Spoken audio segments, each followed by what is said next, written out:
Welcome in, everyone. My name is Brandon Davis, and today is January 13th, 2025. This is the very first episode of Update Nevada, so I'll take a minute to explain what this is and why it was created. As a consumer of news media and someone who's deeply interested in what's happening across Nevada in politics, government, and current events, I found myself frustrated with the lack of options. I wanted a place to get quick updates in bite-sized format delivered directly to the places I consume media the most, and without the bias and without the pandering. I wanted to know what our politicians were doing, what our government is doing, and hear about the current events shaping our state. Just the content and commentary you want with no fluff and no agendas. We'll talk about the news, why it matters, and provide opinion on each topic.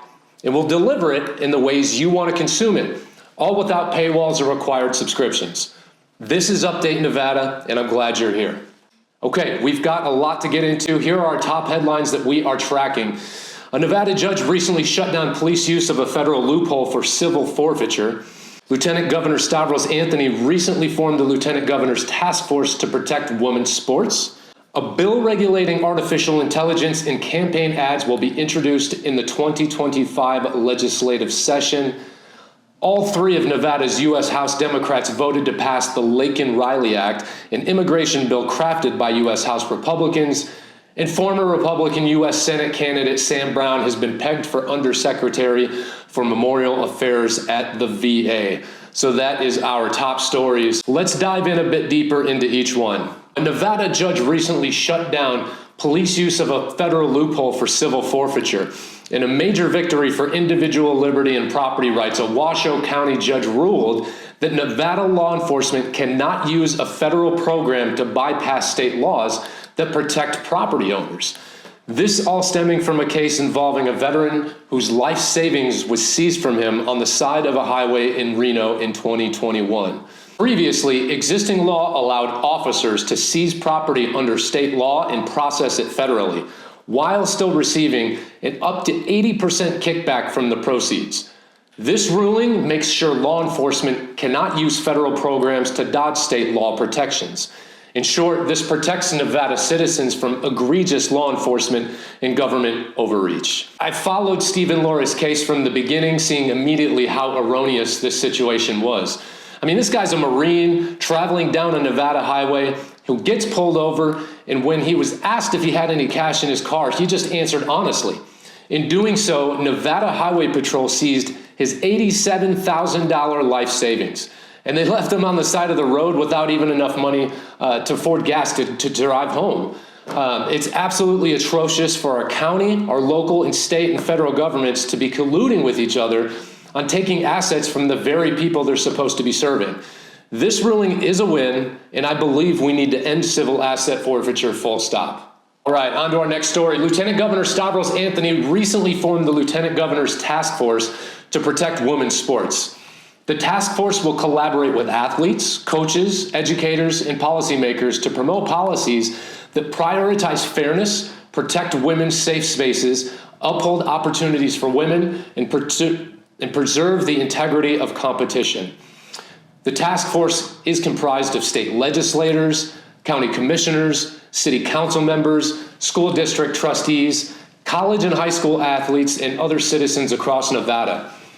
The U.S. House recently passed H.R. 28, the Protection of Women and Girls in Sports Act of 2025, which would require any school that receives federal funding to fully comply with Title IX and not permit biological males to compete in sports programs or activities designated for women or girls.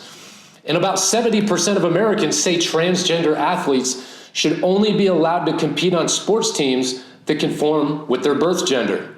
This is a topic that matters, and state governments are making moves to deal with the issue.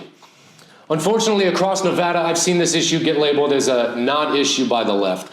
I've seen media publications produce content calling this issue an outlier, even putting quotes around the terms like protect women in sports, like it's some sort of fallacy. It's not an outlier if the University of Nevada, Reno women's volleyball team had to forfeit games to protect themselves. This is an issue that hits home, and it should be discussed. Like, imagine being so partisan and deeply committed to an ideology that you have to call into question protecting our girls and women. Fairness in sports should be important, and it should be talked about. That being said, I do see this task force being a bit more performative in the short term, unfortunately. Section 24 of the Nevada State Constitution was amended in 2022 to include gender identity or expression, which will make it very tough for any state legislation or mandates to pass muster in court. We'll see how it all plays out, but I am thankful there's at least a conversation being had both locally and nationally. All right, moving on to our next headline. Nevada Secretary of State Cisco Aguilar will propose a bill in the upcoming legislative session that would require political campaigns to disclose when they are using artificial intelligence in their ads. You know, AI is a big topic these days, and politicians are absolutely using AI tools in their campaigns. There have been many examples, both nationally and here in Nevada. Congressional District 4 candidates in Nevada's 2024 Republican primary, John Lee and David Flippo, are still in a heated court battle over whether AI was used in a hit piece on Lee. However, this is more of an outlier than the norm, as election experts can tell you that AI actually had less of an impact on this past election than everyone anticipated it would. But my question is why Cisco's bill would require that a copy of any of these ads containing the disclaimer be filed with his office. I don't think notifying the public when something is created by AI is a big deal, but the state controlling and collecting data and tracking campaigns in this matter is a red flag for me. I think Cisco should focus more on cleaning up those voter rolls and getting election results out faster. All right, moving on to our next headline. All three of Nevada's U.S. House Democrats voted to pass the Laken Riley Act, an immigration bill crafted by U.S. House Republicans. The legislation would require local law enforcement to detain undocumented immigrants arrested for nonviolent offenses, regardless of whether they've been convicted. This bill would grant broad enforcement powers to Nevada, enhancing public safety by ensuring undocumented immigrants arrested for nonviolent offenses remain in custody. And having all three Democrat representatives from Nevada sign on and 2 U.S. senators signaling they may vote for it shows a big shift in our state and Democrats writ large. The American people set a mandate in November 2024, proving immigration and the border are top issues for them. And our Democrat delegation sees that. It's sad that it came to a young woman being murdered for Democrats in Congress to step up and pass immigration legislation through the House. But can it make it out of the Senate? I guess we'll wait to see. In our final topic today, former Republican U.S. Senate candidate Sam Brown will likely head to Washington, D.C. after being nominated to serve as the Undersecretary of Memorial Affairs for the Veterans Department. Sam Brown's likely appointment as Undersecretary of Memorial Affairs ties Nevada voters directly to Washington's corridors of power. A staunch Trump ally and advocate for veterans, Brown's presence in the Veterans Department reflects the priorities of Nevada's pro-Trump voters in the 2024 election.